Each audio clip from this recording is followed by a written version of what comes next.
મિત્રો, હવે 1857નો વિપ્લવ જે નિષ્ફળ થયો હતો તો તેના ગુજરાતની અંદર કયા કારણો હતા તે જોઈએ. તો ગુજરાતમાં વિપ્લવની આગેવાની એ નાના જમીનદારો, ઠાકોરો, ગામના મુખ્યોએ લીધી, જેમાં મોટા રાજવીઓએ કોઈ ભાગ ભજવ્યો નહોતો. તદુપરાંત જોઈએ કે જે ગાયકવાડ વંશ હતો અને સૌરાષ્ટ્રના મોટા ભાગના જે રાજવીઓ હતા તેઓ અંગ્રેજો તરફી હતા અને આને જ 1857ના વિપ્લવનું ગુજરાતની અંદર જે નિષ્ફળ થયો તેનું કારણ ગણવામાં આવે છે. ઓર એક કારણ જોઈએ કે ગુજરાતમાં લશ્કરી સિપાઈ મોટે ભાગે અરબી, મકરાણી અને સિંધી હતા. તે ઉપરાંત જોઈએ તો એકતાનો અભાવ હતો, શસ્ત્રોનો પણ અભાવ હતો અને દેશદ્રોહીઓ દ્વારા અંગ્રેજોને ક્યાંય ને ક્યાંય કોઈને કોઈ વિગત પૂરી પાડવામાં આવતી હતી.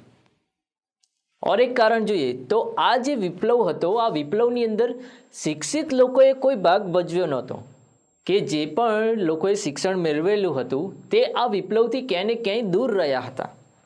અને ઉપરાંત જોઈએ તો આ વિપ્લવ દરમિયાન જે પ્રસારણ મળવું જોઈએ, આ વિપ્લવનું જે એડવર્ટાઇઝમેન્ટ થવું જોઈએ એ પ્રકારનું કોઈ પણ પ્રસારણ કરવામાં આવ્યું નહોતું. આ વિપ્લવની અંદર ભાગ જે લોકોએ લીધો હોય તેનામાં એવું કહી શકાય કે માત્ર સિપાહી જ જે સૈનિકો હતા એ લોકોએ જ આ ચળવળની અંદર મુખ્ય ભાગ ભજવ્યો. જે બીજી પ્રજા હતી તે સાવ નિષ્ક્રિય રહી હોય તે પ્રકારે આપણે કહી શકીએ.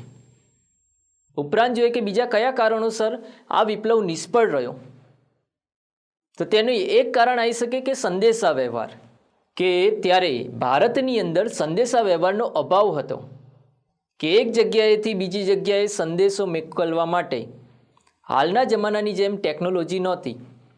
ત્યારે પત્ર મોકલવામાં આવે અને પત્ર ક્યારે પહોંચે ત્યાં સુધી તો અહીંયા વિપ્લવની ઘટના ઘટી ગઈ હોય. ઉપરાંત જોઈએ કે કોઈ કેન્દ્રીય નેતા હતા તે આપણા કેવા હતા, એકદમ નબળા. અને જે કેપ્ટન એટલે મુખ્ય નેતા બનાવવામાં આવ્યા હતા તે બહાદુર શાહ જફર ખાન હતા, જે વૃદ્ધ હતા અને પ્રબળ નેતાગીરી તેમની કહી શકાય નહીં.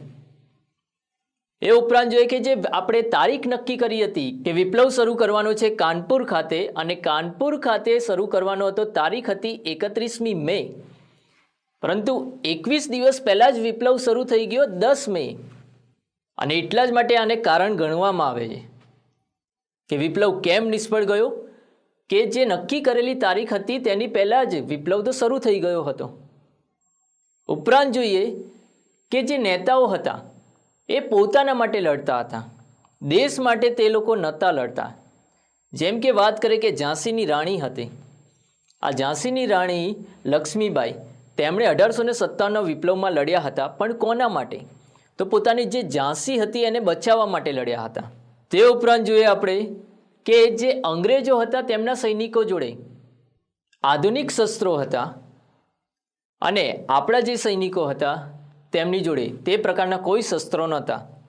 ઉપરાંત હૈદરાબાદના જે નિઝામ, ગુજરાતના ગાયકવાડ, ગ્વાલિયરના સિંધિયા અને ઇન્દોરના હોલકરે અંગ્રેજોને લશ્કરી સહાય આપી હતી.